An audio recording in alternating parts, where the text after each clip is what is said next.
Sejam todos muito bem-vindos a mais um Fodcast. Fodcast de hoje, produtiva.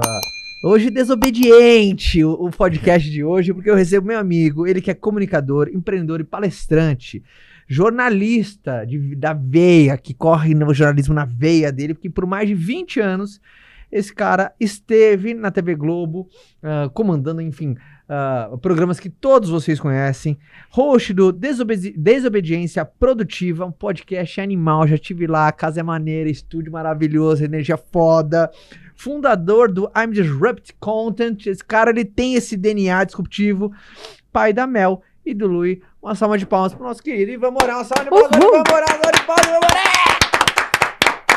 Que currículo, né? Animal. Você viu que eu botei energia aqui, hein, mano? Claro, meu, obrigado. Fico super Botei contente. energia Botou aqui, energia, eu gosto de botou você, essência. cara. Eu sei, a recíproca é verdadeira, cara. A gente se conecta muito com as pessoas por meio da energia, né? Sim. Eu sempre tive o reconhecimento, né, a visão e o reconhecimento do Caio à distância. Até o dia que ele me chamou para o podcast dele, ele foi no meu. E sempre foi uma conexão muito genuína, muito genuína, muito verdadeira. A gente participou, inclusive, recentemente de um bate-papo juntos, em que a gente foi entrevistado. Encavalou, vamos fazer junto? Foi uma delícia. Que legal. Então, assim, fazer tabela com pessoas que dominam o seu segmento e sabem compartilhar, eu acho que é o grande segredo, né? Nossa, muito legal. A grande virtude das pessoas está em saber compartilhar. Saber Né? compartilhar. Antes de começar o teu episódio aqui, a Fabi tava assistindo. Eu tinha visto, mas não na íntegra, a tua entrevista com o Federer. Você jogando. Puta, faz tanto tempo aquilo. Nossa. A Lari falou assim, ele já jogou. Eu falei, não, como assim? Porque ela tá fazendo tênis, ela tá super animada. Eu fui pra É. final do Miami Open, levei ela pra assistir a final do Miami Open. Ai, Foi o vocês viram? Medvedev e o Sinner. o Sinner. É. Nossa, E aí- jogaço. Sinner perdeu hoje. Jogaço. E aí, enfim, a Lara tava comentando. Inclusive, Fabi, você gosta de tênis? Ele já jogou com o E com o Federer. Nadal também, Não, né? como assim? É. Entrevistou, Meu, né? Você para. quis saber? Não, entrevistou, não. Jogou. Jogou. Mas jogou assim, bateu bolinha? A gente jogou. Não jogamos um set porque não deu tempo, mas eu joguei 3 games com cada um. Né? Então, eu considero que foi uma partida, porque se você tem 45 minutos de uma janela com o Federer na quadra, é de fato uma grande realização de um sonho para mim. Tem como o Nadal, o meu maior ídolo do esporte é o Nadal. Né? O seu maior ídolo? O meu maior ídolo é o Nadal. Por quê?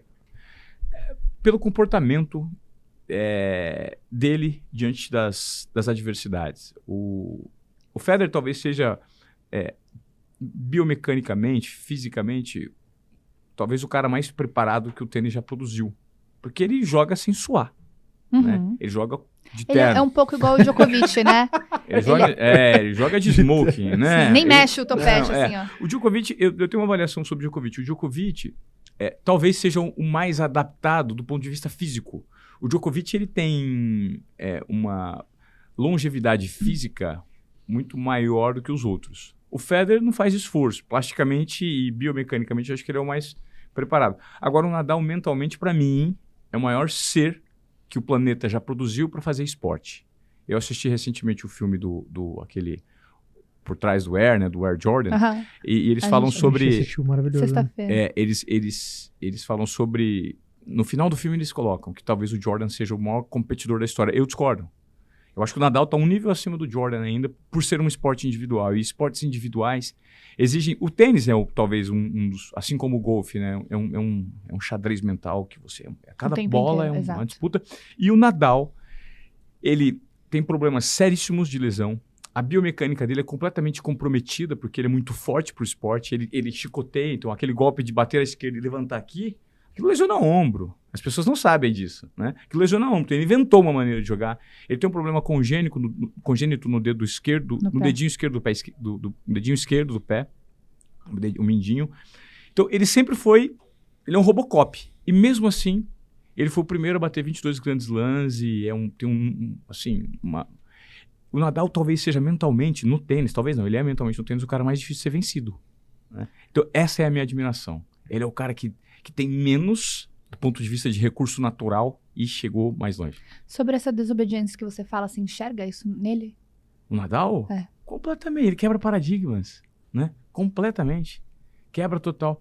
Só que o mais interessante que eu vejo dessas pessoas, por exemplo, Uhum.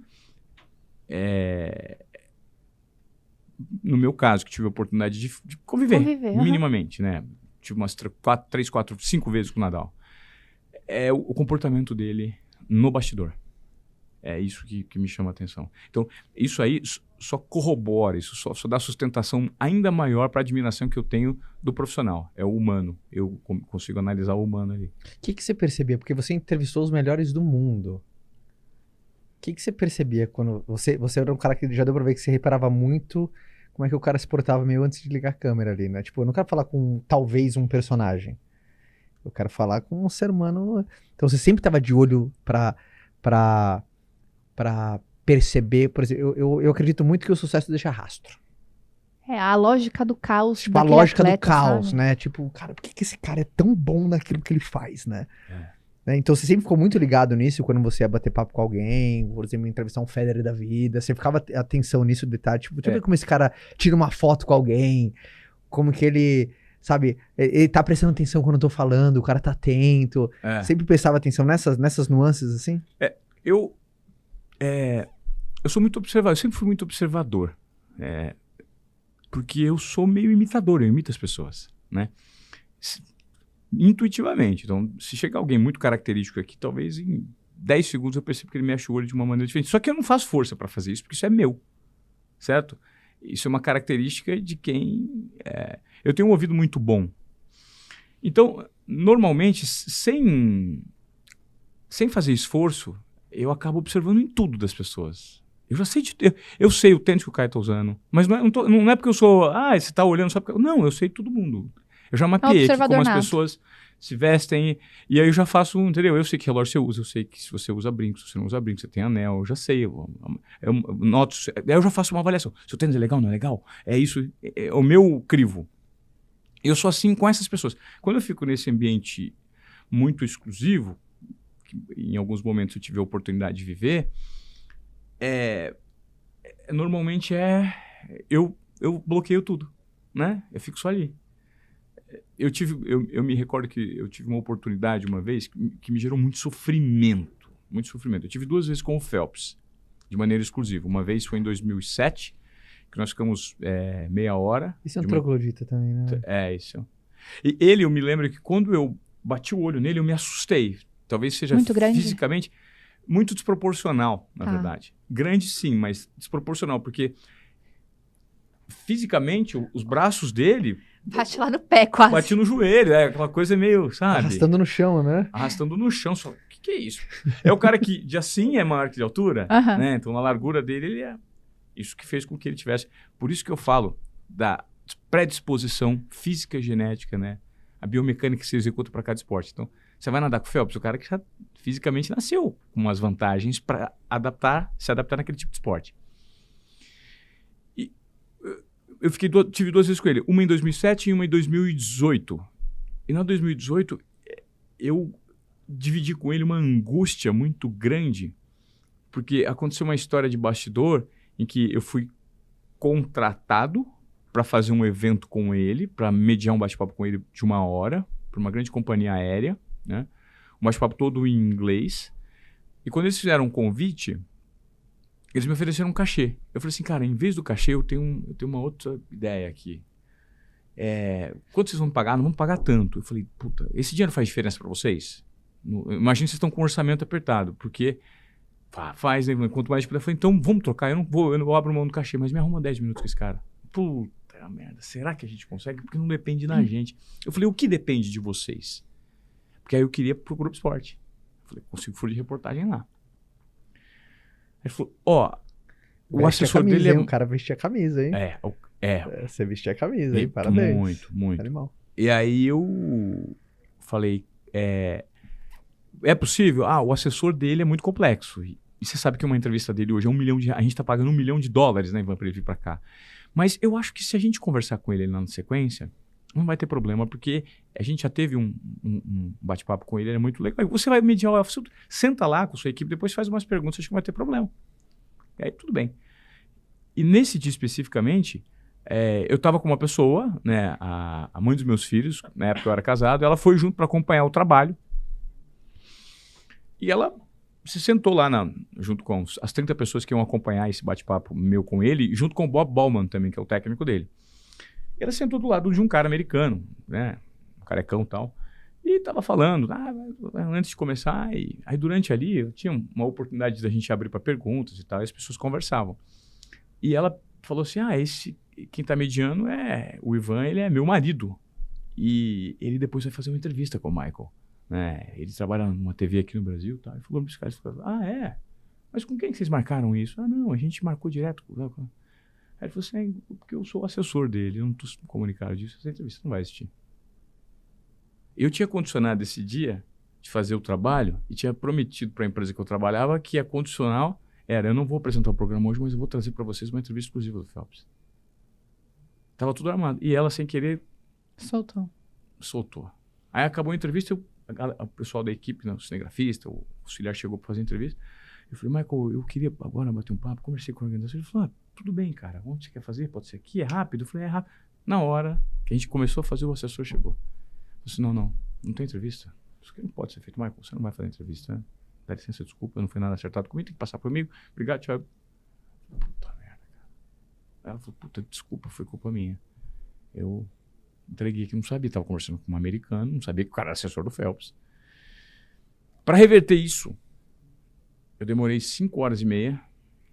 Talvez eu não tenha falado com o presidente americano, mas eu falei com o mundo inteiro. E eu entrei 3 vezes numa sala, 4 vezes eu interrompi reuniões em que ele estava participando de situações e fui encher o saco do cara, pro cara fazer.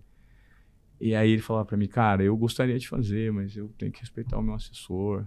E aí, quando eu entrava junto, eu falava, você de novo, cara, fala. Aí o assessor começou a ficar puto comigo. E aí eu desisti. Chegou uma hora que eu falei, não tem. Eu esgotei todas as possibilidades. Eu falei, não, tudo bem. Falei pro assessor, falou assim, olha, eu só quero que você entenda que eu estou comprometido com milhões de pessoas com essa entrevista. Eu entendo que tem um valor, eu não passei por você, eu errei. Só que saiba que você está colocando um cara numa situação extremamente complicada, profissional. Eu fiz um trabalho aqui com ele, não recebi cachê por conta disso, mas tudo bem, não tem problema. E o Michael olhava para ele, cara, com um olhar de... Tadinho. Tipo, deixa. Cara, só que eu não sei se nos bastidores ele falava. Eu vou fazer o bonzinho e você vai lá e me protege. Aí eu peguei um táxi e fui embora. Aí eu tô no portão, toco o telefone. A assessora falou assim, olha, o Michael vai falar com você. Eu acho que ele conseguiu convencer, porque ele queria falar desde o começo. Eu falei, ele vai falar? Ele vai. Só que ele vai falar com toda a imprensa também. Tem 3 veículos aqui, só. Eu lembro que era Estado, Folha e Veja. Ele tem 10 minutos, você vai se misturar com os 10. Aí eu cheguei lá pra galera e falei assim, galera, beleza aí? Tranquilo, vocês 3 são dos veículos? Desculpa, mas 9 minutos são meus. Se vocês querem acompanhar os 9 minutos, eu tô brigando por isso aqui, porque, olha só, faz 6 meses que eu tô negociando isso. Quem insistiu fui eu. Ele não ia falar com a imprensa, ele vai falar, vocês estão no rebote. Então... Chama rebote isso? Vocês estão no rebote. Então, se vocês estão no rebote, com todo respeito, tipo, aproveitem o meu material. Eu vou soltar no dia 1º, aproveitem algumas coisas que eu libero para vocês, mas pode ser? Não, Ivan, pelo amor de Deus, tudo bem, a gente topa. Daí eu fiz a entrevista. Mas eu notei ali, no comportamento dele, no olhar dele, né, alguma coisa tipo, puta, cara, eu queria te ajudar, você é legal. Por isso que eu acredito que ser legal com as pessoas, ser genuíno e estar conectado com esse momento presente é o que ganha o jogo. Né? Tá aqui de verdade. Eu faço entrevista há muito tempo. Eu sei quem fala comigo de verdade e quem fala sem estar ali comigo. Dá pra sacar fácil. E isso desmistifica muito da nossa expectativa, do nosso pensamento, daquilo que a gente idealizava sobre algumas pessoas. E ao contrário também existe. Fala assim, puta, eu pensei que esse cara era uma mala. Esse cara é maravilhoso. Eu estava completamente errado. Mas pensa assim, não só na questão de trabalho, mas na vida como um todo, né? Como hoje a gente se perde muito fácil. A gente sai daqui muito fácil. É fácil. É muito fácil. E o quanto que a gente às vezes prejudica os nossos relacionamentos, a gente deixa de abrir portas, a gente deixa de crescer, a gente deixa de conquistar coisas só pelo fato da gente não ter presença. Ivan, você é um baita de um comunicador. Mas uma grande habilidade também, que obviamente fez ao longo da tua carreira, essa habilidade de perguntar. Né? O entrevistador pergunta. Nossa, isso é muito importante. Mais pergunta do que fala, né? O entrevistador mais pergunta do que fala, né? Claro. E como essa habilidade pode ser transferida para tantas pessoas que não sabem, entre aspas, entrevistar alguém? Ou não sabe fazer perguntas. Ou não sabe fazer pergunta. Como que você se preparava? Eu até tô curioso. Como é que você se prepara para uma entrevista? Porque quantas pessoas, por exemplo, que têm a chance de ouro de estar do lado de uma pessoa, ou de uma referência, ou mentor, alguém mais graduado, mas, puta, não sabe fazer uma boa pergunta, e se pergunta no ouve. Sabe aquela pessoa que você já encontrou no aeroporto, que, oi, Ivan, que legal, e faz a pergunta, e ela mesmo responde, e você não consegue falar nada, você fala assim, poxa, eu não consegui nem ajudar aquela pessoa. Até uma curiosidade, assim, pensando assim, quando você tem a oportunidade de conhecer pessoas tão incríveis, que performam num alto nível, e aquela coisa na correria que você só pode fazer uma pergunta. Como que você seleciona, sabe? De onde vem? Isso é uma criatividade, isso é uma habilidade, isso é um treinamento? Eu vou usar o exemplo de eu estar aqui com vocês, tá? Primeiro que eu tô super feliz de estar aqui. Por quê? Porque vocês estão interessados por mim. Uhum. Esse é o primeiro ponto que eu levo como premissa básica para mim, para trabalhar, para colocar entrevistas em prol. Então eu preciso estar interessado. Porque pessoas interessantes são pessoas interessadas. Sabe? Então, vocês estão interessados por mim. Uhum. Isso é do comportamento humano. Eu acho vocês extremamente interessantes. E isso alimenta o ambiente. Isso pode fazer com que aqui a gente consiga navegar, e eu tenho certeza que nesse momento ninguém está pensando em mais nada, só está pensando no papo aqui. Uhum. Isso é conexão genuína, real, verdadeira com o momento presente. A magia acontece aqui. Porque tem muito de intuição. Eu acredito, de fato, tá? Que o simples fato de nós nos preocuparmos, às vezes, em relação à preparação, aquilo idealizado que vai acontecer, se essa preocupação acontece em excesso, ela te rouba um nível de espontaneidade e de presença de espírito. Exemplo. Eventualmente, às vezes, eu vou entrevistar alguém que eu nem conheço e eu me coloquei essa tarefa, mas é uma figura interessante. Eu quero não ser desrespeitoso com quem eu entrevisto, de não dar as credenciais que essa pessoa exige que dê. Eu não posso chegar aqui. Se eu fosse entrevistar o Caio, eu falar assim, olá, tudo bem? Sejam muito bem-vindos. Eu vou entrevistar o Caio Carneiro, que é um cara com uma presença no digital. Pelo amor de Deus. Não, você não é um cara com uma presença no digital. Você é um dos grandes nomes de vendas do Brasil e do mundo. Você tem resultados incríveis. Você é autor de best-seller. Então, mas ao mesmo tempo, eu não posso falar tudo o que você é e que você conquistou, porque isso o povo já sabe. Eu preciso dar o meu ponto de vista, o meu lado B, que talvez você não saiba, sobre a minha admiração, a minha constatação sobre você. Então, eu acho que para fazer uma boa entrevista, as pessoas precisam ser verdadeiras consigo mesmas e revelarem aquilo que elas têm de curiosidade. Em entrevista, existe muito medo de pergunta boba, de pergunta repetitiva, sabe? Sim. As pessoas têm medo de errar, as pessoas têm medo de não dar dados que correspondem ao que... Isso pouco importa, porque isso tem no Google, isso tem em qualquer lugar. Não é aí, né? É no simples fato de se permitir fluir e deixar a sua intuição te tocar. Eu estava falando sobre intuição. Para mim, o meu entendimento de intuição são todas as suas experiências conscientes e inconscientes na sua jornada de vida. E que em algum momento elas vem um insight, vem uma observação e ela te entrega o tempo inteiro. É que a gente não está acostumado a lidar com a intuição. Você não tem... Normalmente ninguém vai para uma entrevista pouco preparado, ninguém vai para um programa pouco preparado. Sabe o que eu fiz? Eu fiz a vida inteira isso. Por gostar muito de adrenalina e perceber que eu tenho TDAH, recentemente eu diagnostiquei, durante o programa, minha condução na época de TV, todos os dias eu tinha que montar um quebra-cabeça diferente para chamar a atenção do telespectador, com a audiência sendo medida real time. Eu falava, como é que eu vou abrir o programa, cara? Eu vou abrir com o Corinthians, vou abrir com o Palmeiras, vou abrir com o São Paulo, como é que eu vou abrir? Como é que vai ser isso? Então eu esperava chegar na hora do programa e ver todas as reportagens para ter uma ideia maluca. Para ter, cara, vamos só colocar essa entrevista da matéria porque essa conecta com isso, com isso, com isso. E eu falei assim, calma que vai vir. Não se desespera, uma hora vai vir. E sempre vinha a solução. Então, menos preparação, menos obviedade, menos escrita. Eu tenho esse jeito de trabalhar e isso funciona para mim. Mas foi por muito tempo de experimentação, de conexão genuína com o momento presente, que eu percebi que o meu lugar de potência aparece. Sim. O improviso. Eu sou o cara do improvável, eu sou o cara do improviso, eu sou o cara de acontecer tudo em cima da hora, porque eu tenho muita dificuldade em reter a atenção se eu tiver muito tempo para estudar. Ó, você precisa estudar para isso, se Você prepara com uma identifica, semana de amor. antecedência. Acho que eu tenho isso aí que ele tem também. Eu tenho ligado? certeza, você só não diagnosticou ainda. É, ué.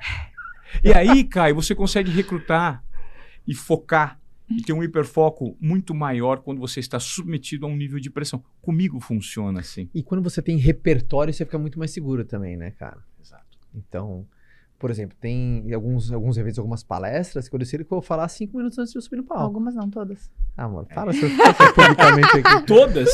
Você tá vendo? Adora. Mas você Adoro sabe, ó, risco. toda vez que eu começo uma palestra, aí eu penso assim, eu vou falar 1 hora. A única coisa que eu penso é qual é a frase que eu vou começar.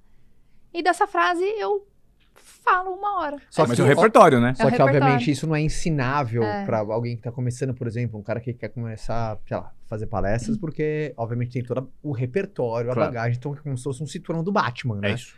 Eu vou com um cinturão Mas foi cheio isso que ele falou. de Isso vem da habilidades. vivência que ele teve. Isso vem da vivência que você tem. Então você tem tanta vivência, que você tem tanta coisa ali que você só vai deixando sair assim, eu né? penso Fluir. que nem nesse caso, né? Ele tinha 9 minutos pra conversar com o cara.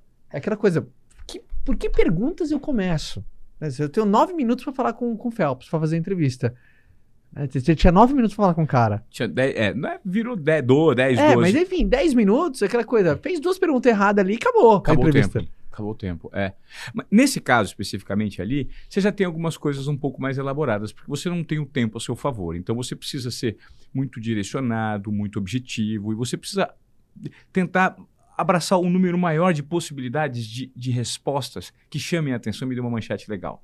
Né? Sim. Falar um pouco do ponto de vista pessoal, falar um pouco do trauma da infância com a relação com o pai, falar um pouco de performance daqui para frente, o que você pensa, falar sobre títulos, alguém vai alcançar o que você alcançou. Isso é um negócio meio que... E eu levei uma carta na manga, que eu preparei previamente, que foi uma mensagem do César Cielo para ele. Falei, pô, o César Cielo é o cara mais... até então, não é mais. Era o ser humano mais rápido que caiu na piscina. Passaram ele? Passaram, bateu o recorde. Quem? Aquele moleque que tá voando, cara. Se eu não me engano, cara, foi o francês. Ah, não foi aquele cara tatuado americano? É o... Ai, cacete. Você sabe quem que é que eu eu tô sei falando, o né? que você tá falando, peraí. Ai. O Dressel. Foi o Dressel, né?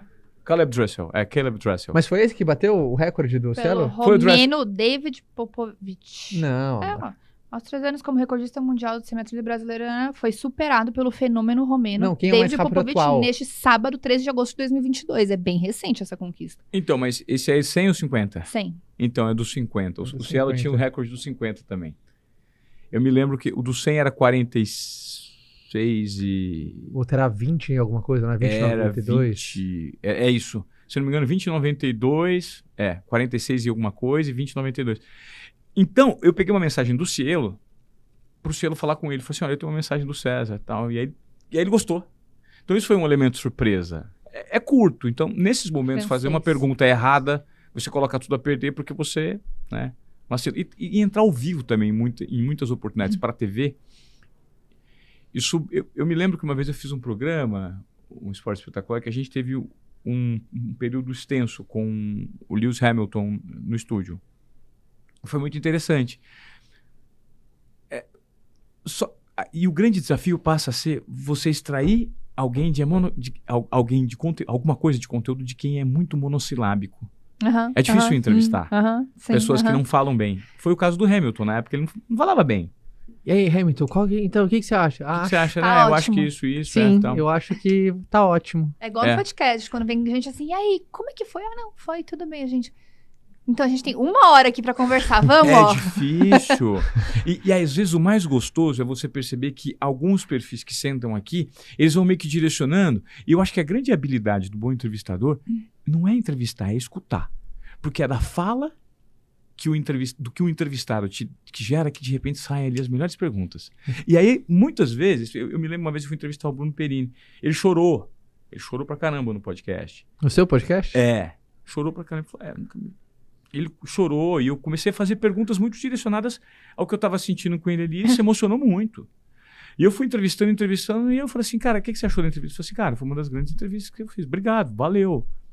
O que tem segredo? Não tem segredo. Era a resposta que ele me dava e de acordo com a resposta que ele me dava, eu ia conduzindo. Interessado. Ó, a gente já conseguiu perceber que atributos de um perguntador profissional, vamos falar assim, né? Porque o entrevistador é um perguntador e um grande condutor profissional. Ele é um condutor dessa valsa entre perguntas e respostas, perguntas e respostas. Primeiro é presença. Primeiro é estar interessado. Se você não está interessado, você não cria atmosfera. Não. A pessoa percebe que está ali, então parece que tem aquela conexão. A segunda coisa é estar presente, porque às vezes na resposta nasce a sua próxima pergunta. Claro. Às vezes você tem assim a pista, né? Vem por aqui, vem por ali, então a segunda é presença. A terceira é você se atentar aos detalhes. Que eu percebi no que você falou aqui. Muitos detalhes. Observação. Observação. Humanização é fundamental. Sim. Humanização também é. Porque muitas vezes eu gosto de revelar as minhas vulnerabilidades enquanto entrevistador. Falar alguma coisa que aconteceu comigo e a vulnerabilidade, ela gera uma enorme conexão, né? Quando você se mostra vulnerável, enquanto entrevistado, não importa se você é entrevistado ou entrevistador, você revelar suas fragilidades. Então, quando eu admirava, tem uma situação muito bacana, que inclusive eu encerro a minha palestra com isso, que é o dia que eu fui bater um papo com o Ronaldo. Fenômeno? O Ronaldo sempre foi o sonho de consumo para mim de fazer uma entrevista com o cara. E quando ele foi anunciado no Corinthians, eu era setorista do Corinthians. E corintiano. Setorista? O que é setorista? Setorista eu era o repórter que ficava 6 meses acompanhando o Corinthians. Entendi. Então assim, o Ivan, repórter do Globo Esporte... Se o Corinthians viaja, você viajava junto. junto. Eu ia muito pro Corinthians nessa época. Foi em 2008, 2009, né? Nessa época que eu comecei a apresentar. Depois que eu comecei a apresentar, eu deixei de fazer reportagem. Foram 20 anos, muito tempo de reportagem, depois muito tempo de apresentação. Mas a minha meio que despedida da reportagem foi nessa época, antes de virar apresentador. E eu me lembro que o Ronaldo foi anunciado. Pô, o Ronaldo no Corinthians, eu era seu filho. Meu Deus do céu, cara, eu sou o cara mais feliz do mundo, porque eu sou corintiano, o Ronaldo vai jogar aqui. E eu acompanho os treinos, vou ver esse cara jogando todo dia. Eu vi o Ronaldo jogando todo dia, da beira do alambrado. E eu não podia entrevistar o Ronaldo, porque a assessoria de imprensa bloqueava. Jogador muito exclusivo, 30 veículos de comunicação todos os dias querendo falar com o Ronaldo. Não, o Ronaldo vai falar uma vez a cada 15 dias, numa sala, de coletiva, que vai ficar lá na frente, ele vai entrar numa portinha por trás, ele vai responder uma pergunta de cada pessoa, você vai ficar aqui, vai fazer uma pergunta com o microfone. Acabou, não se chega perto do Ronaldo, não se dá a mão pro Ronaldo. Eu falei, não se dá o quê, mano? Eu sou desobediência produtiva, não sou? Né? Pô, eu sou Phelps, não sou? Eu sou time Phelps. Não, cara, você tá louco, tá maluco, eu vou dar um jeito. Se eu falei com o Phelps, eu liguei pro Phelps e falou, o Ronaldo não vai ficar assim. Aí nessa, eu falei, peraí, cara, onde é que eu vou falar com esse cara? Aí tentei mapear os restaurantes que ele ia, encontrar, e ele andava com segurança, era difícil. E um dia eu olho na pauta, o Corinthians foi campeão invicto do Campeonato Paulista. Jornalista é tipo um stalker, né? Depende, eu nunca fui, mas aquilo que eu perseguia, por exemplo, a entrevista com o Federer, eu fiquei 6 meses tentando. Você tem que ficar no pé. Junto com o produtor. 6 meses tentando. Esse cara vem pro Brasil, todo mundo ia ter 5 minutos de janela com ele. Eu consegui 45. Entendeu? Porque é persistência. Então você pensa, só inspiração, porque você é bonitinho. Não tem nada disso, cara. É um planejamento antes que você tenha. Uma meta que eu coloquei. Falei, eu vou zerar minha vida se eu jogar uma partida com esse maluco? Vou. Então eu vou atrás. Deu certo. Acreditei. Aí depois eu consegui o Nadal depois do Federer. Aí foi incrível, entendeu? Aí eu zerei, porque pra mim são os 2 maiores. Muito bem. Voltando ao Ronaldo. Nessa tentativa, eu abro a pauta um dia e vamos fazer a cobertura da festa do Corinthians numa boate no centro de São Paulo. A festa do título vai ser no domingo. Falei, nossa, eu vou entrar na boate e vou falar com o Ronaldo. É minha chance. Só que, nessa, eu cheguei na frente da boate e fomos entrar, os caras, tá louco, a imprensa não entra, a imprensa é pra fora. Todo mundo pra fora aqui. Vocês ficam aqui fora, mas a gente precisa fazer entrevista, pouquinho vai vir falar. Não, o Ronaldo vai vir falar, vai responder 2 perguntas. Pra todo mundo, tinha 10 veículos de comunicação, não, se virem. Falei, cara, mesma coisa de novo, né? Estica o braço ali, sabe aquele empurra que a gente vê em filme americano? Mesma coisa. Falei, que porcaria, meu, vir aqui frustrado. E esse cara vai se aposentar, vai sair do Corinthians e eu não vou pegar na mão dele. E aí nessa, eu peguei e fiz a entrevista. E as respostas que ele deu me deram um insumo para eu fazer as minhas 2 reportagens. Eu voltei para a TV, escrevi o texto, decupei, gravei os textos. Era assim que funcionava. Deu 2 da manhã, eu falei, eu não conheci o Ronaldo, né? será que tem jeito de eu conhecer ainda? Tem, eu vou lá voltar pra aquela porra daquela boate, vou conhecer o Ronaldo. Vou dar um jeito de entrar naquela festa. Troquei de roupa e fui lá. Aí quando eu volto pra boate, os seguranças, os pilares, os cara enorme, eu disfarçando o telefone, falei, a hora que não virar as costas, eu entro, cara. Não é possível, vou dar um jeito. Aí nessa de vou dar um jeito, não vou dar um jeito, eu tô ali disfarçando com o telefone do celular assim, ó, fingindo que tava falando com alguém, eu ouço assim, Ivan! Quando eu olho pra trás, era o empresário do goleiro do Corinthians, o goleiro era o Felipe, e era o Marcelo, um cara que eu conhecia. Eu falei, oi Marcelo, tudo bem? O que você tá fazendo aí, cara? Eu falei, então, cara, eu tô esperando um amigo meu me trazer meu convite aqui, cara, que eu tô sem convite pra entrar. Ele, cara, minha namorada não veio, você não quer entrar comigo? Eu falei, vou aceitar. E pumba, primeira barreira eu venci, entrei na boate. Aí depois que eu entro na boate, eu falo, agora cadê o fenômeno? Cadê o homem? Cadê o homem? Imagina, só celebridade. Ele é a maior de todas. E o camarote dele era o último, assim, lá direito. Cheio de celebridade. Tava a Marília Gabriela, me lembro a Vanessa Camargo, um monte de artista. E o Ronaldo tomando champanhe. Eu falei, o que eu tô fazendo aqui, cara? Eu vim falar com o cara, mas o que eu vou falar pra esse cara? O cara não me conhece. Quem sou eu na fila do pão? O que eu vou falar pra esse maluco? E eu pensei, vou embora. Vou vazar. Só que nessa hora veio o anjinho e falou assim, fica, cara. Você já entrou. Tenta, é agora ou jamais. E o capetinha fala, vai embora, isso é uma fraude. Vaza daqui. E nessa vai, fica, eu vou ficar. Eu falei, já sei, montei uma estratégia. Eu vou ficar, esse cara uma hora vai no banheiro. Quando ele for no banheiro, eu vou pegar na mão dele. Antes do banheiro. Não, eu falei, depois. Eu vou esperar ele entrar. Falei, não importa se lavou a mão ou não lavou a mão, eu vou pegar na mão do cara. Foda-se. Aí o cara pegou e foi pro banheiro. Eu fiquei 1h30 ali, nervoso. Não tirava o olho dele, cara. Falei, o que eu tô fazendo? É que sabe aqueles questionamentos? Sim, sim. Aquela sabotagem que às vezes a gente coloca numa situação. E ele foi. E quando ele foi sair, eu tremia. Ele saiu, ele veio. No que ele veio, é ele. Ele passou, eu pipoquei. Não falei. E fez um vento. Eu me lembro da sensação do ventinho. Sabe quando a pessoa faz um ventinho? Você sente o perfume da pessoa? Eu falei, como eu sou fraco, como eu sou pipoqueiro. O cara passou aqui, eu tracei uma estratégia, faz 1h30 que eu tô esperando, o cara não apareceu. E voltou. Eu falei, agora eu vou embora. E fui pra porta da boate. Cheguei a sair e falei assim, cara, eu vou perder a melhor oportunidade da minha vida. Ele vai voltar pro banheiro, eu vou pegar. Voltei. Fiquei mais 1 hora esperando. Falei, vai fazer xixi de novo. Tava bebendo um monte. Foi. E voltou. No que ele volta, mesma coisa, mesma cena. Tremelique. Foi o momento muito mais que com fé de Nadal. Porque eu tava no ambiente dele, não tava programado, eu não sabia como seria a reação, sabe? E ali, ele não aquilo que tava a gente com a falou expectativa de ter um jornalista ali num momento Não. de festa. E sabe aquilo que a gente fala sobre idealização? Eu falei, será que esse cara vai me maltratar? E tudo aquilo, ou fazer um pouco caso, e será que eu vou me machucar? Porra, eu sou corintiano, eu amo o cara, o cara é novo. Você entende, cara? É difícil.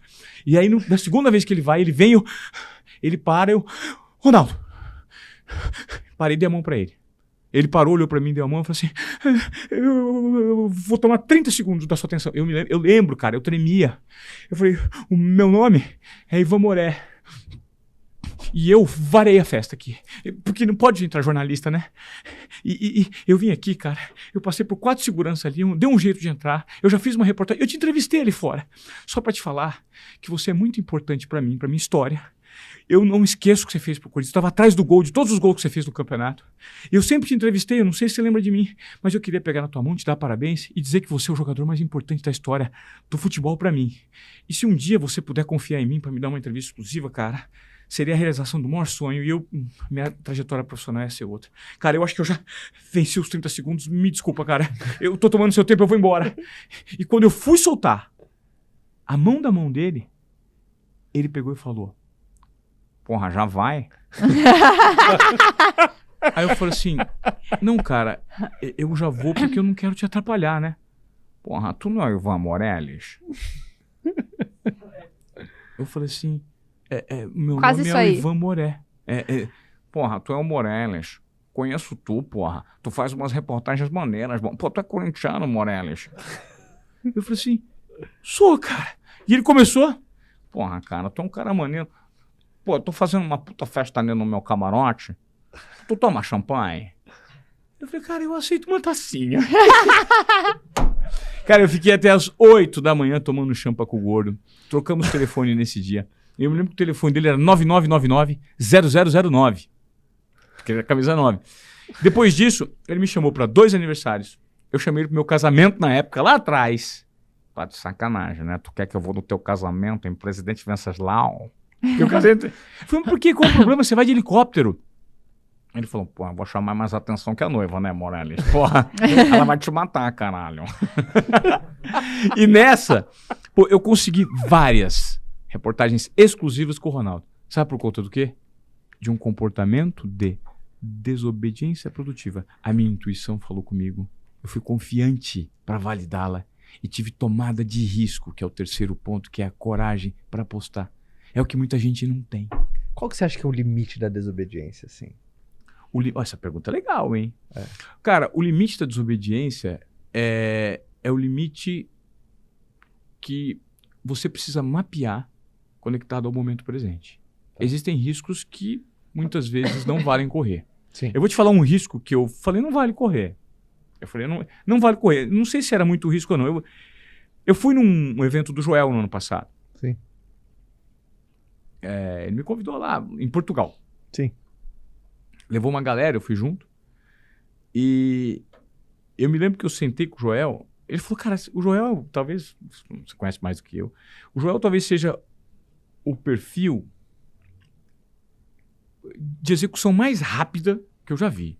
Você fala um negócio pra ele, se ele vê valor, você piscou, ele executa. É impressionante.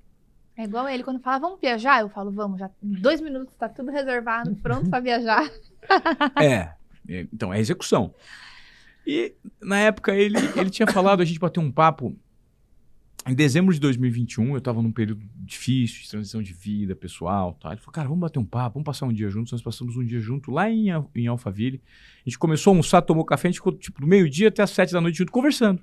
Não vamos conversar de trabalho, vamos conversar de vida. Só que não dá, tudo que o Joel ele vai direcionando e ele faz algumas perguntas matadoras. Ele é um grande perguntador. Sim. Pô, se você fosse eu, o que você faria, cara? Eu tô querendo ter uma visão assim. E eu falei pra ele, falei, cara, você é um puta de um negrão bonito, você tem uma pegada de piloto de Fórmula 1, de jogador de futebol. Eu acho que você tinha que usar umas roupas coloridas, eu acho que você tinha que fazer um shooting, eu acho que tinha que fazer uma trança no cabelo, usar uns tênis legais, conectar com marcas, cara. Você não é uma pegada só de um produtor de conteúdo muito consagrado. Você tem potencial para ser um cara de relação com marca e tudo isso. Então eu faria isso. E eu me lembro que eu dei umas dicas para ele, ele colocou em prática. E lá em Portugal, eu falei, coloca cor, cara. Usa cor.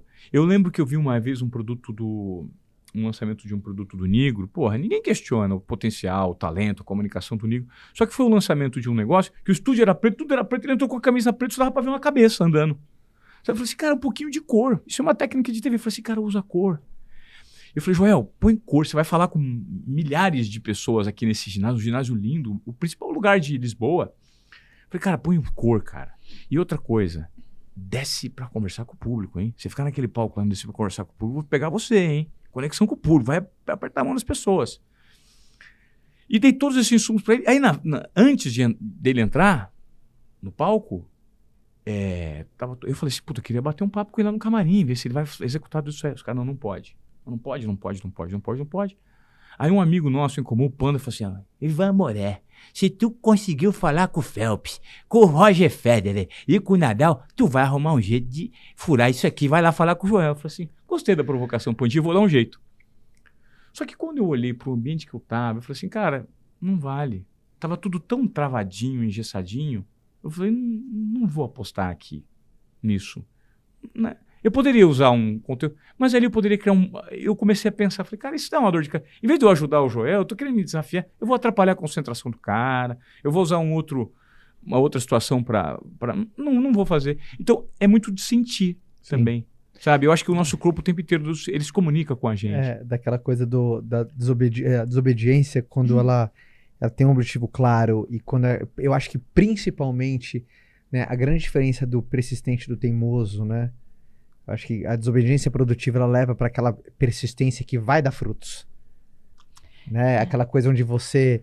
Sabe, quando você fala, a primeira vez que você falou esse termo para mim, desobediência produtiva, porque são duas palavras que parecem antagônicas, né? São antagônicas. Né? Então, A graça tá nisso. A graça tá nisso, né? É isso. Então, a graça, porque você fala, desobediente. Aquele fala assim, porra, o cara não faz. Na minha cabeça, por exemplo, semântica de desobediência, ele não faz o que é pra fazer. Mas significa porque é preciso pra você achar a porta verdadeira. Aí é produtivo, entendeu? Porque Eu se o acho cara que fizesse o que era pra fazer, ele só ia entrar pela janela.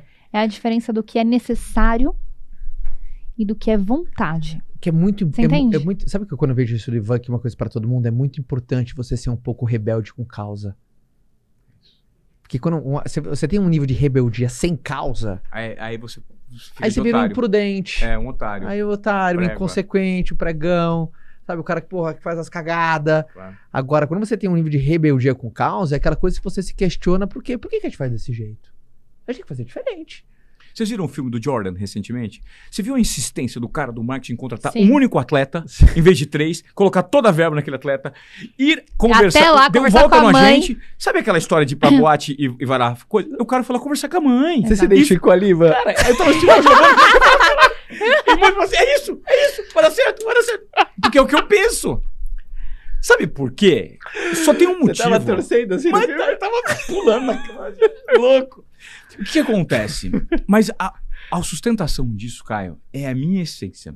Porque existe a diferença, eu não sei se eu te falei isso outra vez quando a gente conversou, a diferença entre o insider e o outsider. Não falou. Eu sou um outsider.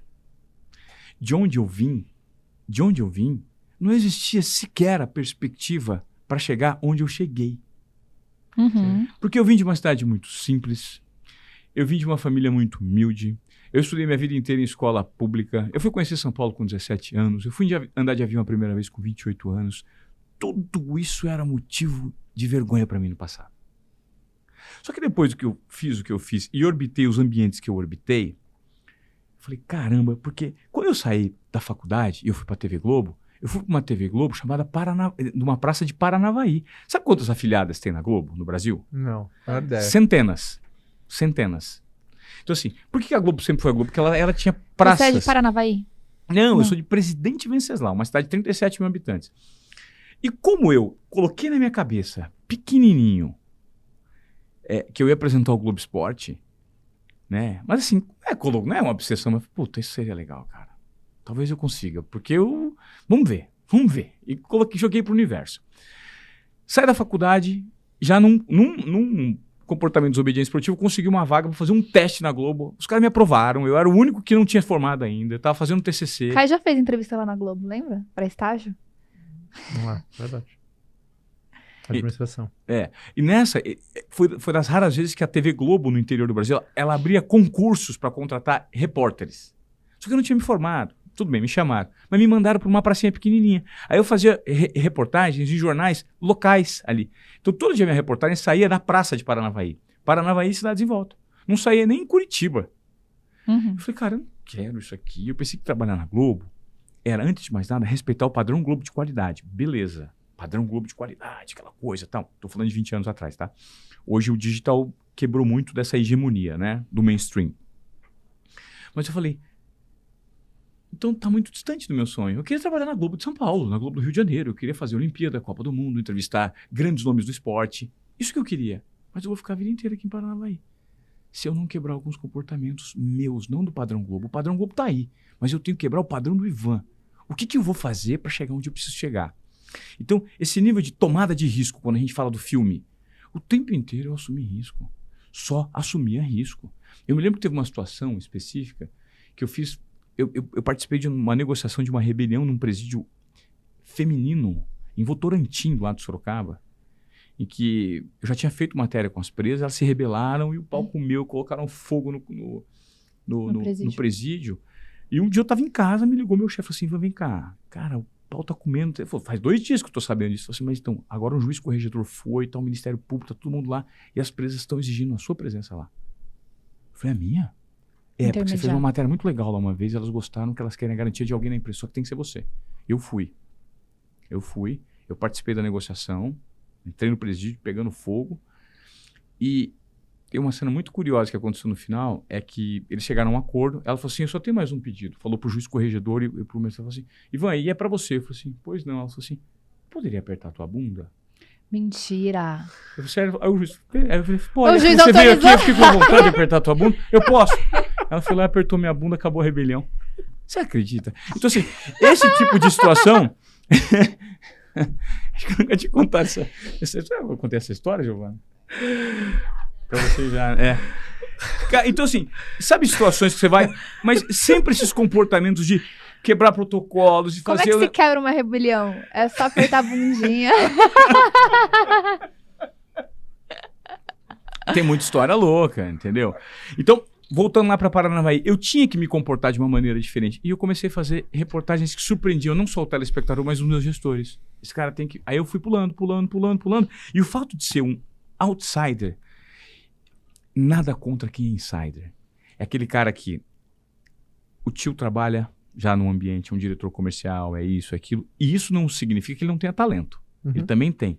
Só que para essa pessoa o caminho é mais curto. Sabe aquela história em que você é um puta jogador e o seu pai é técnico do time? E fala, pô, você é um puta camisa 9, cara. E você também é um puta camisa 9.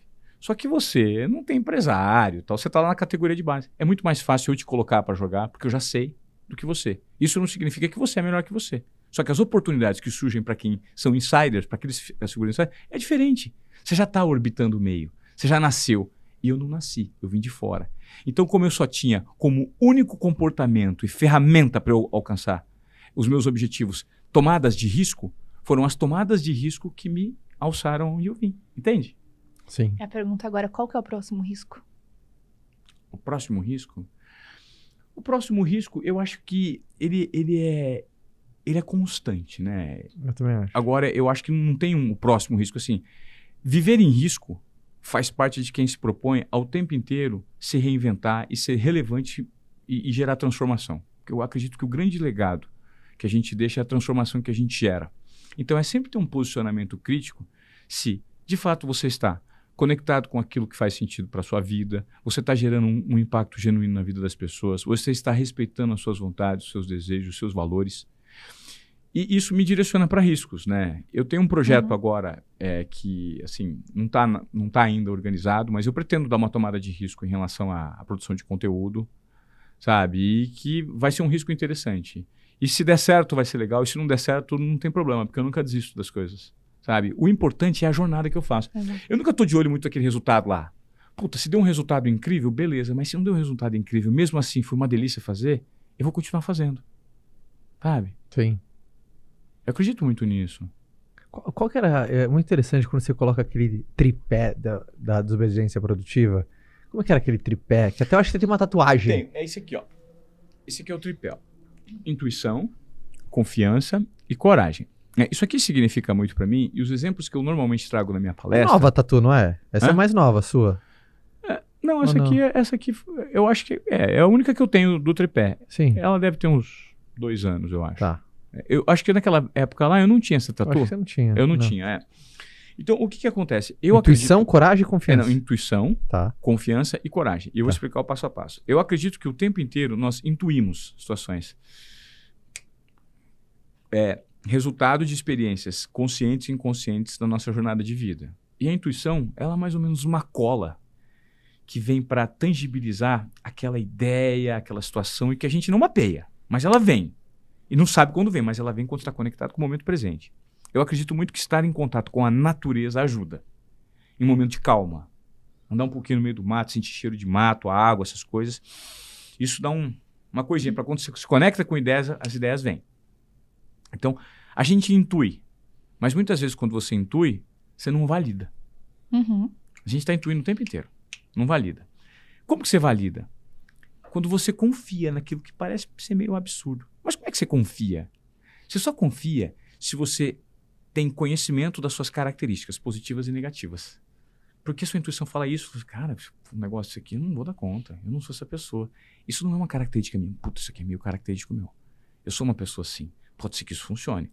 A partir do momento que você confia, você precisa necessariamente colocar isso para rodar. Por meio de tomada de risco, que é coragem. Então, intuição, confiança e coragem. E normalmente, pessoas... Vocês já perceberam que pessoas mais corajosas são as pessoas mais confiantes? É verdade. Sim. Quem é mais confiante em si próprio? Mas por que você confia mais? Porque você mapeia suas características. Não é uma questão de, eu sou porque eu sou minha cabeça. Você sabe no que você é bom, sabe que eu sou bom. Então deixa eu bater essa falta aqui, porque o meu pé direito é incrível, cara. Eu chuto melhor que os outros 10 do meu time. Então eu sou mais confiante. Deixa eu bater o pênalti. Vai, minha coragem. É o pênalti decidir. Por quê? Porque eu confio em mim. Porque eu bato mais pênaltis que vocês, porque meus números são maiores. Então eu confio porque eu tenho mais características para bater esse pênalti. São mais positivas do que a sua. Você não chuta tão bem com o esquerdo. Eu sou um puta canhoto aqui, eu meto no ângulo essa bola. Então isso proporciona você ser mais corajoso. É básico assim. Só que a intuição, muitas vezes, ela é o fio condutor. É ela que dá ela que dá o start para tudo. Né?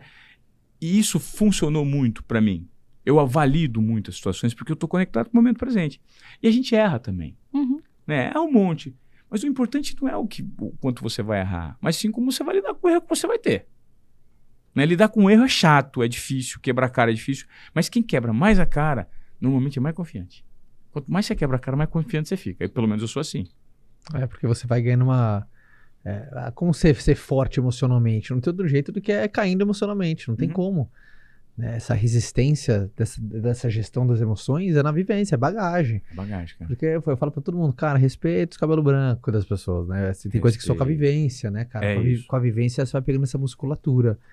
Cara, adoro esse conceito do tripé e fica muito... E até essas duas palavras, confiança e coragem, elas até coexistem, né? Não tem como...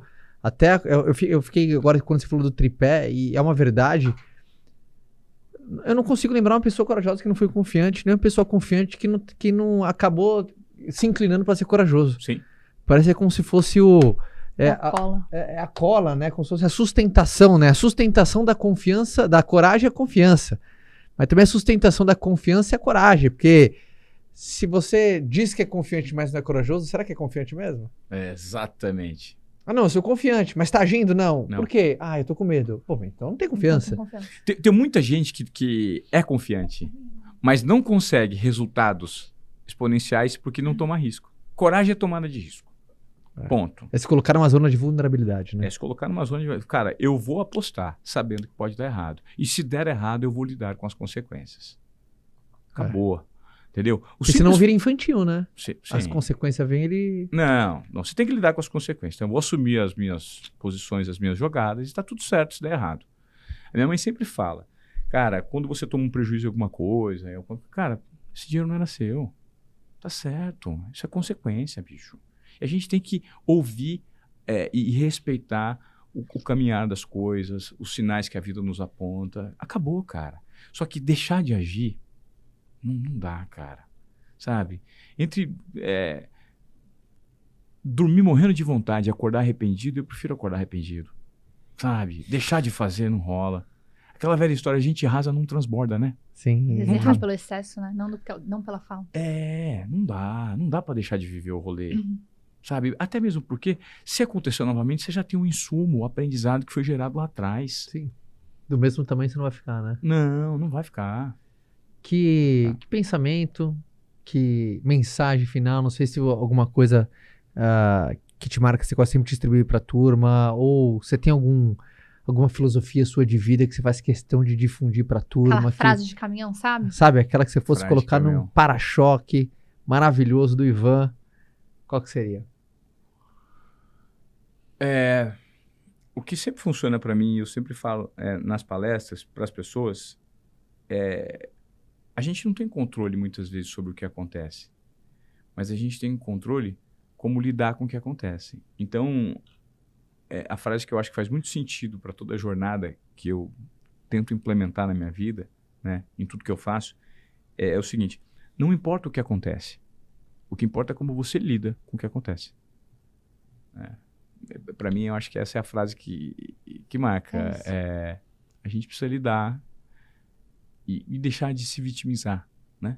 Sim. Porque muitas vezes o que acontece, as pessoas assumem um papel de puta, aconteceu, mas não é responsabilidade minha.